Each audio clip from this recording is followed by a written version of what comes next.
Hello mga heavyweights, mga kadistinguished, mga pare. We're here right now in Barangay Talay. Ito yung tinatawag nilang hideout restaurant. It's an American diner style, yung mga deep dish Chicago style pizza at yung mga deli sandwiches. Pero ang sinasabi nila dito sa restaurant na to, kaya hideout kasi napakalayo. Halos malapit ka na sa Valencia. It's about 20 minutes mula po sa downtown. Pero worth daw puntahan. At kaya hideout daw kasi pag natikman mo, alam mo na saan nagtatago yung tunay na lasa ng masarap na deli sandwiches dito sa Negros Oriental. So, we ordered their specialty, yung Italian sausage. So, we ordered their special. We ordered the Italian beef, their Philly cheesesteak, tsaka yung kanilang deep dish Chicago style deep dish pizza. Basically, pipili ka ng 3 toppings, tapos pwede ka naman magbayad ng extra topping. Pero pipili ka ng 3 toppings, tapos gagawin nila. So, subukan natin kung ano ang meron ditong nakatagong lasa sa hideout. Sakto mga pare, habang dumating yung pagkain, our good friend just wished me luck having seen my order. I will not lie to you, mga pare, kanina nung niluluto, yung restaurant, amoy na amoy yung smoke, amoy na amoy yung beef, nakakagutom. Honestly, kanina pa kami nagugutom dahil sa amoy ng beef na niluto. I love these dirty fries. We call this dirty fries, nice and crispy, and then hot inside, and then nicely salted. Ito yung Philly cheesesteak, recommended. Ito yung deep dish. I chose, look at that, cheese, bacon, pepperoni, mushroom with extra onions. Yan. From Chicago, look at that cheese pull. Okay, but yung gusto ko talagang subukan is the Italian beef sandwich dahil sa amoy ng beef. And then, I got it special with the pickled peppers, marinara sauce, and mozzarella cheese. Tapos, Italian sandwich, Italian beef sandwich, hindi to kinakain ng ganito lang ha.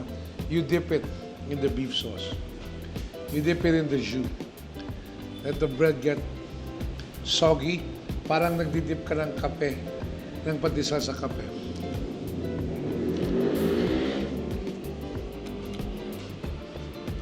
Wow. Wow. Sarap. Sarap ng alat ng beef. Lambot. Perfectly sized. Super thin. I love the mozzarella sa baba. And then the au jus. Ito mo yan, yung oil. Nakakuha ng tinapay. Oh my God. Authentic. I was worried. Italian sandwich dito sa Dumaguete. Come on. Pero legit siya. Harap.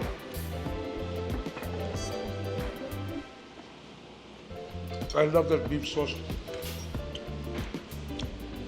Next, itong deep dish. Alam mo, may nakilala ko siyang follower ko nung nakaraan.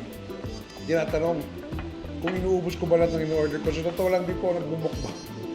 Pagka-cut po, yung mga camera crew naghihintay kumain, especially with this one, kasi napakabango nung kinakain namin dito sa hideout. Deep dish,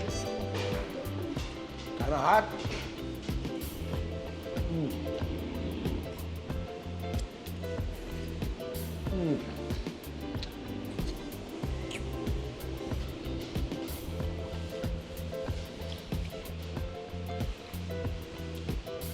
Kung hindi ko tinanggal yan, bukas pa matatapos. And then, chili garlic.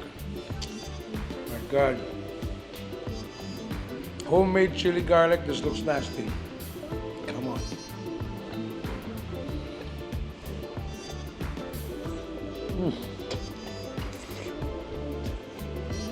Honestly, kahit malayo pa itong hideout ito sa Dumaguete, kaya talaga siya nire-recommend kasi napakasarap niya. I have to give it to the owners of the hideout. Authentic Chicago flavors, authentic deli flavors. Really, really good. The beef, seasoned and salted perfect. Thinly sliced, perfect. Yung au jus, yung sauce niya, kuhang-kuha yung peppery flavor at yung lasang-lasa ng beef. And then this deep dish, my gosh. Chili garlic, amazing. Panalong panalo.